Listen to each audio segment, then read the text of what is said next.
5 March 2025, there is a case where a father tries to block daughter's euthanasia in landmark Spanish case. Euthanasia, which come from the Greek words eu, which mean good, and thanatos, which mean death. So roughly, euthanasia means good death. The real definition of euthanasia is act of painlessly taking away of life from someone who is suffering from terminal ailments. And the aim is to prevent any prolonged suffering from the incurable illness. It involves three parties. The first one is the dying patient itself. Second is the legal family members of the dying patients. And the third one is the doctor who is going to perform the action. There is three types of euthanasia. The first one is active euthanasia. So it is an action where intentionally causing death of a person through direct action, for example like lethal injection. The second one is passive euthanasia, which the person alters some of the support and just let the nature take its course. For example, like remove any support of medical procedure or stop any food or water. And the third one is the physician-assisted suicide, which is the hybrid version of passive and active euthanasia. So the doctor is going to supply the information and the patient or the family members of the patient is going to perform the information that is given by the doctor to terminate the patient's own life. Now let's continue on the Islamic ruling on euthanasia.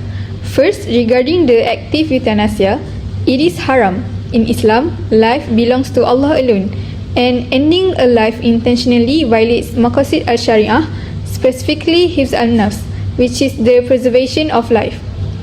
As Allah says in the Quran, do not kill the soul which Allah has made sacred, from Surah Al-An'am verse 151. Next, we look at passive euthanasia. It was originally haram but can become permissible under certain circumstances. These include situations where medical treatment is futile, non-beneficial, or when there is no hope of recovery, a condition referred to as la yurja buruhu. An example of this is brain death. Islam also teaches that a person is not obligated to undergo burdensome or excessive medical treatment based on the verse, Allah does not burden a soul beyond its capacity, from Surah Al-Baqarah, verse 286.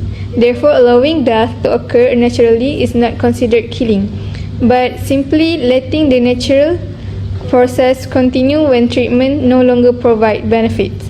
So that is the Islamic ruling on active and passive euthanasia.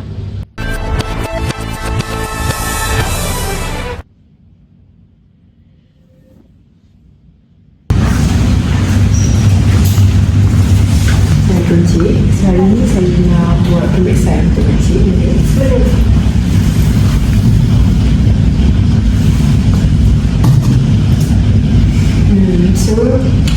Saya tengok ada perubahan daripada treatment yang kita bagi. Betul. Saya tengok mak saya ni dah macam pertama dah. Tak ada any improvement pun daripada punya treatment. Tadi saya tengok satunya tentang euthanasia. So boleh tak kalau saya nak request prosedur yang sama untuk mak saya so that dia tak suffer lagi? Okay, so now we will be explaining the answer for the question. So, can a person request death due to the unbearable pain? The answer depends on person's belief and the law where they live. There are two main perspectives, Western perspective and also Islamic perspective. In many Western countries, it is permissible to request it, but under very strict rule, which called medical aid in dying. It is permissible for a terminally ill adult to request medication to end their life, thus end their suffering, but followed all the criteria. So what they need to do? They need to get informed about the laws and discuss with the family about what they want to do. And lastly, they need to consult with a doctor who is a professional to confirm that they meet all the criteria.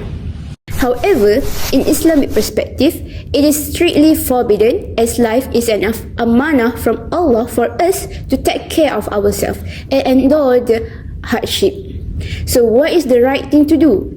They need to strengthen their faith, seek any treatment to reduce the pain and also avoid despair so they don't lose hope in Allah's mercies. But there is something to clarify. In Islam, if a patient who have end-stage organ failure that in coma and on ventilator, then the doctor confirm further treatment is futile, which is useless. So it is permissible for the family and the doctors to remove the ventilator. Why? Because in this case, the cause of death is due to the organ failure, not the act of removing the machine. So it is known as natural death process. That's all. Thank you. Now, I'll be continuing to discuss the Islamic perspective on withdrawing or withholding life support when treatment is medically futile. The focus will be on understanding the issue through maqasid al-Sharia and supported by Islamic ethical principle and evidence. What is medical futility? So medical futility refers to treatment that does not achieve its intended purpose, which namely recovery, cure or meaningful survival. In these cases, life support machines may prolong biological function but do not restore health or consciousness, and death is inevitable. In Islam, withdrawing or withholding life support is in cases of certified medical futility is permissible. This is because the intention is not to cause death but to allow the natural process of death to occur. Islam strictly prohibits active euthanasia, where death is deliberately caused. However, stopping ineffective treatment is not killing, but it is allowing illness to take its natural course. Islamic law aims to preserve essential human interests. So today, our discussion will mainly focus on two objectives, which is Hifzul al-Nafs and Hifzul al-Mal. In Hifzul al-Nafs, where to avoid harm, Islam emphasized the principle of non-maleficence, which also means avoiding harm. Continuing painful, invasive, and futile treatment may increase suffering rather than relieve it. In such cases, the treatment itself becomes haram. Therefore, withdrawing futile treatment aligns with the Islamic duty to remove harm and hardship. In Surah Al-Baqarah, verse 195, and do not throw yourself into destruction with your own hands. In this verse, Allah forbids actions that leads to harm or destruction. If treatments only prolong pain with no benefit, it could fall under this warning. Next, in Hifz al-Nafs, where there is preservation of quality of life, the purpose of medical treatment in Islam is to cure, relieve suffering, and restore health. When life support cannot achieve this, it is no longer fulfills the objective of preserving life. So instead of preserving life, it only prolongs dying. Islam does not require treatment that offers no benefit. And the last one in the objective of Hifz al-Nafs, where there is acceptance of Qada and Qadar. Islam teaches that life and death are predetermined by Allah. Artificially prolonging death through futile treatment may reflect resistance rather than acceptance of divine decree. In Surah Ali Imran, verse 145, no soul shall die except by the permission of Allah and a decree determined. So in this verse, it reminds us that death is not controlled by machines or doctors alone. When treatment becomes futile, allowing death to occur naturally respect Allah's decree. So we're moving on to the second objective, which is Hifz al-Mal, where it is to avoid waste. Islamic law also promotes responsible use of resources like ICU beds, ventilators, and medical personnel are limited. So using them for futile treatment may deprive others who could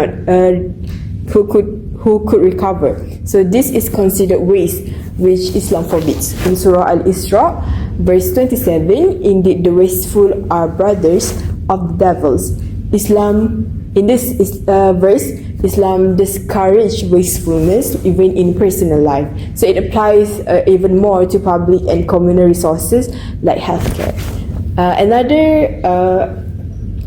Another objective that need to be considered, which is the doctor intention, where in Islam actions are judged by intentions. When doctor withdraw life support, the intention is relief of suffering, which not in intention of to cause death.